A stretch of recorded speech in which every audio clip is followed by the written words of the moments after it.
irmãos, como nós já falamos para vocês, hoje o Senhor nos leva a falar sobre o segredo de uma vida cristã avivada.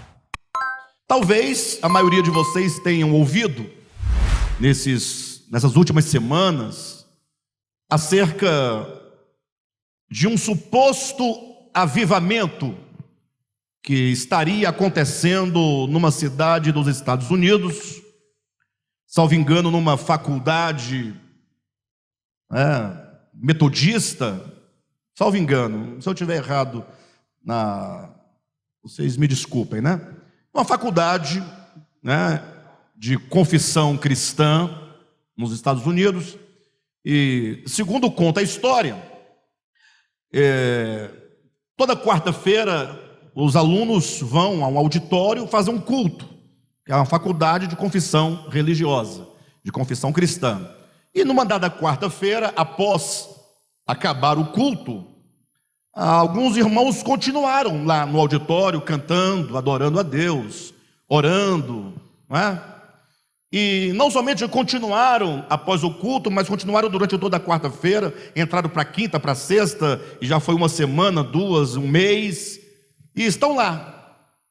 E daí sai a notícia de que estaria acontecendo um novo avivamento de Deus sobre os irmãos daquela cidade nos Estados Unidos.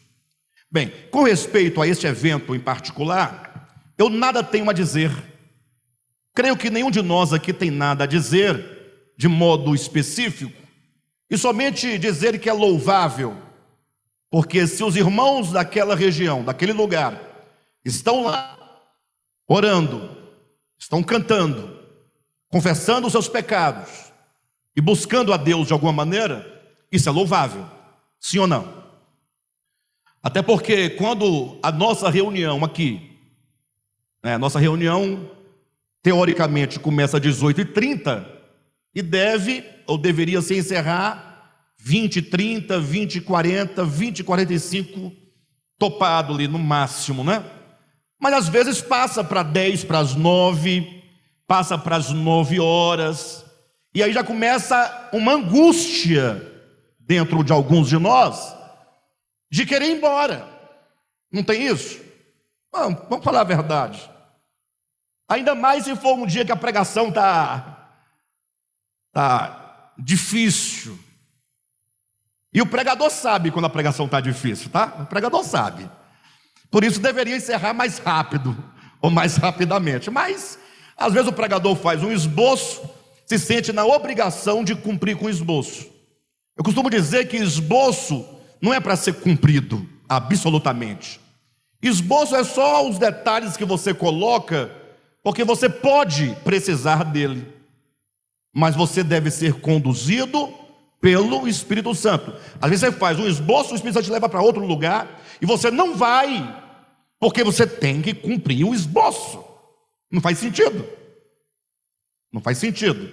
Bem, mas de todo modo, às vezes passa um pouco do horário, e ficamos angustiados, ficamos com formiga, Da formiga na cadeira, e queremos ir embora logo. Então, o que nós vamos falar dos irmãos que estão lá há 15 dias, 20 dias e não vão embora, orando e cantando? O que nós vamos falar?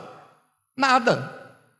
Não temos que emitir nenhum juízo sobre o que eles estão fazendo lá. Agora, se há algum juízo a ser emitido, não é sobre o evento, mas é sobre as notícias, é sobre aquilo que se define do acontecimento. Porque a igreja, sobretudo a igreja pentecostal, desde as suas origens, do movimento carismático, que se fala de reavivamento, que Deus vai reavivar a sua igreja, e aí as pessoas ficam esperando esse avivamento acontecer, e ele não acontece.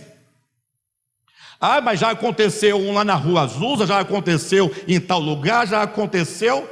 Mas baseado em que se diz que aconteceu? Na Bíblia? Não. Em nenhum lugar da Escritura se fala de movimentos de avivamento. Em nenhum lugar.